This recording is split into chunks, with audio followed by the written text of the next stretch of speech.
Hello viewers, راځئ چې زده کړو د انګلیش phrasal verbs پښتو کې viewers ویډیو کمپلیټ وګورئ او چینل سبسکرایب کړئ.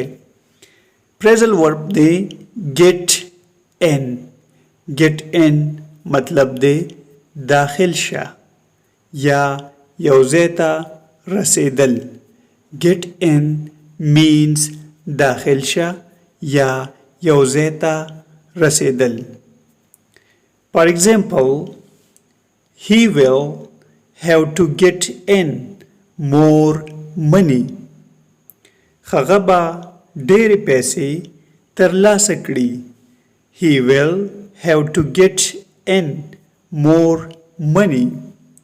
I can't get in with him at all.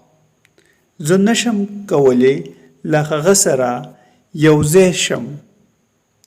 ویورز ویډیو شیر کړئ او چینل سبسکرایب کړئ.